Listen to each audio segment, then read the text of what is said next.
So, hello guys, Alicia nyo. Nagbabalik ulit para sa ating panibagong video. So, mga minamahal, malaking sampal po ito kay Senator Bato de la Rosa. Alam naman ninyo na dati pong naging PNP chief ng bansang Pilipinas itong si Bato. Ngunit mas hinangaan si General Torre ng iilang mga senador at nagdaang PNP chief din ng bansang Pilipinas. Kabilang na nga po dito sa nagsalita ay itong si Ping Lacson, na kung saan hinangaan niya matikas, deserving, decisive, oriented, talagang may mission and vision. Makikita mong hindi lang puro dakdak, hindi lang puro salita, talagang merong gawa, merong kilos, hindi lang puro paninindak. Talaga nga namang hinangaan ni Lolo Moping. So ngayon, sabi dito sa balita mga minamahal, Lacson, decisive, firm, mission-oriented. Ganyan po ilarawan ni Ping Lacson itong si General Torre na panibagong PNP chief ng bansang Pilipinas. Kasi mga minamahal, kung mapapansin ninyo, si General Torre 2-star lang yan. Meron pang ibang mga general na 3-star, may 4-star ba? Sino ba yung 4-star? Basta 3-star. Diba? At saka 4 yan silang pinagpipilian.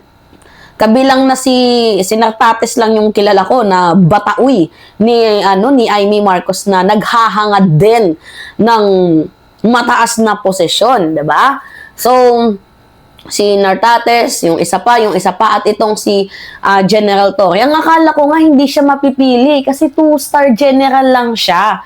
Mayroon pang mas matataas sa kanya pero luckily and gladly and I am surprised na si General Torre. 'Di ba? Yung bottom line kasi dito, talagang sobrang laki din talaga ng achievement ni General Torre nung siya ay PNP chief ng bansang Pilipinas. Hindi natatakot. Remember, nung doon sa Kojik, sa Kingdom of Jesus Christ, 'di ba? Binabarikada na sila ng mga lawyers, tinatapunan na sila ng mga tubig, mga ihe, 'di ba? Ng Kojik kulto member doon kay Kibuloy, pero hindi nagpatinag. Even na ginigipit siya ni Bato de la Rosa. Sabi pa nga ni Bato noon pwede ka namang mag-initiate retreat. Yan yung sabi ni Bato. Initiate retreat kapag may balita kang nalaman, pwede kang bumalik. 'Di ba? Mga minamahal, pero hindi nagpatinag si General Torre. Talagang pinanindigan niya, nandito si Kibuloy, hindi kami aalis hanggat hindi namin dala si Kibuloy. So talaga nga namang nandoon yung pagiging hardworking person, workaholic itong si General Torre, and he deserve that higher position na maging PNP chief ng bansang Pilipinas kapalit ni Marbil. So sabi dito ni Lacson, mga minamahal, Senator-elect Panfilo Lacson said that Criminal Investigation and Detection Group CIDG Director Nicanor Torre deserves to be appointed as the head of the PNP National Police. In an interview on Billionaire News Channel, Agenda Primetime News, broadcast journalist, tinanong siya ni Pinky Webb about kay Lacson at ito yung sabi niya, hindi ko masyadong kabisado kilala si General Torre. Kasi junior officer siya nung ako ay chief ng Philippine National Police. Ang narinig ko lamang sa kanya at ang aking na obserbahan sa kanya, he is decisive, firm, and mission-oriented na opisyal. So he deserve to be appointed na hepe ng pambansang pulisya. So Lacson was the PNP chief from 1999 to 2001. And Torres graduated of the Philippine National Police Academy or PNPA class of 1993. He led the police operation that resulted in the arrest of Kingdom of Jesus Christ founder Pastor Kibuloy and former President Rodrigo Duterte. So sa madaling sabi mga minamahal, itong si Ping Lacson sobrang hanga. 'Di ba? Hinahangaan niya ng sobra mataas yung pagsaludo niya kasi the way na ilarawan niya, mission-oriented. Pag sinabing mission-oriented, talagang hands-on ka sa trabaho mo. 'Di ba? Sa trabaho, hindi sa amo or sa kahit na sinong-sino mang nag-appoint sa'yo. Si Bato kasi nagtatrabaho para sa amo. Ito namang si General Torre nagtatrabaho sumusunod sa kalakaran ng gobyerno. Pero hindi sa maling pamamaraan, sa mabuting pamamaraan. Si Torre yung tipo ng tao na hindi mo kayang bayaran ng prinsipyo. Matulungin, hindi mataas yung ulo.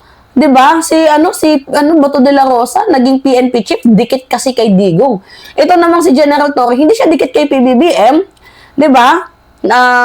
Talagang performance based lang yung tiningnan ng ating presidente. Walang related, politics, in between. Walang ganon. Talagang pinili because of the accomplishment. At nakikita na mas kayang linisin ni General Torre ang pangalan ng kapulisan ng buong PNP chief dahil nga nadungisan talaga, mga minamahal, nung panahon ni former President Duterte. Nadungisan yung mga pulis na dapat sana sandalan ng taong bayan, ngunit kinakatakutan dahil baka sila din mismo ay patayin or idamay sa war on drugs, sa maling pamamalakad patungkol sa droga. Walang makakapantay, sa totoo lang, mga minamahal, dito kay General Torre. Taas noo akong sumasaludo kasi he is a man with an integrity. 'Di ba? Ano din yan, kahit nga si De Lima, humanga. Alam ninyo yan. Meron akong ipapakita sa inyo. Basahin ko na lang sa inyo, mga minamahal, kung paano hangaan ni De Lima itong si General Torre.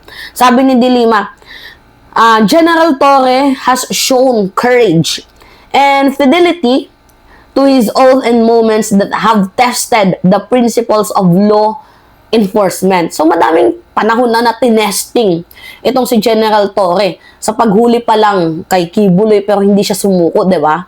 And even kay former President Duterte. So, I trust that he will bring the same clarity of purpose and steadiness of the hands in the stewardship of the police force, guided not by the political allegiance, but by his sworn duty to the Constitution and the Republic. So, grabe yung puri ni De Lima, yung pagpuri ni ng ating presidente, ng PCO, madami, mga vloggers, and also yung mga dating naging chief PNP ng bansang Pilipinas, sobrang hanga dito kay General Torre. Kahit nga din ako napaka-humble. To be honest, yes, mga minamahal, sobrang humble ni General Torre. Like, siya pa nga nagsasabi, picture tayo. Hindi siya yung tipo ng tao na, mataas na ako, pa kita papansinin. Diba? Kaya tama yung pinili ng ating presidente. Piliin yung taong may prinsipyo. Piliin yung taong may dignidad, may integridad. Sa madaling sabi, paglilingkod lamang sa taong bayan. Kaya deserve ni Nicolas Torre, 'di ba? Kasi siya yung may balls May balls sa lahat, 'di ba? May balls bilang PNP chief ng bansang Pilipinas. Hindi siya katulad ng ibang PNP chief na katulad ni Albayalde, ni Sinas, 'di ba? Mga walang balls, 'di ba? Ang may mga totally professional lang diyan, si Marbil, General Lacson, si Eliazar, yan, mga professional, PNP chief ng bansang Pilipinas. May mga balls, may mga yag balls. Pero sila ba to? Wala. Susukahan mo lang yan. Nakakasuka nung sila yung naging PNP chief ng bansang Pilipinas. Diba? Walang pakundangan nga sila sa batas Binaboy ba naman ang hustisya? Kaya saludo ko kay General Torre. Mapapansin naman ninyo yan na si General Torre never po yung nagmataas. Talagang trabaho lang. Walang personalan. 'Di ba? Yung promotion niya, hindi yan basta-basta na dikit kay PBBM. No. Yung promotion niya is sa kadahilanan na maganda yung ratings ng kanyang performance. Yung promotion niya hindi nadala sa sikat na pangalan, magkadikit. No. Nadala dahil sa kanyang performance na walang bahid ng dumi. Sa performance na talaga nga namang kahit na sino ay hahangaan yung kanyang dedication sa kanyang trabaho. Diba, mga minamahal? Alright? Ay, nako. Ito. Chat. Maya na yung mga chat na yan. Diba? So, may mga nag-comment dito. Saludo General Torre. Ikaw may bayag, si Bato wala. Congrats, General Torre. So, malayong malayo si Bato kay PNP Chief General Torre sa tapang 'Diba? Okay. Paputok ng rebentador, kumaripas takbo. Ano ba itong mga comment na to? Unsolicited advice. Alright, mga minamahal. So, next mong huliin, General Torre, we are waiting kay Harry Roque. Yan. Harry Roque. Alright, it's me again, Alicia nyo. Nagbabalik ulit para sa ating panibagong video. Maraming salamat at ingat, mga kababayan.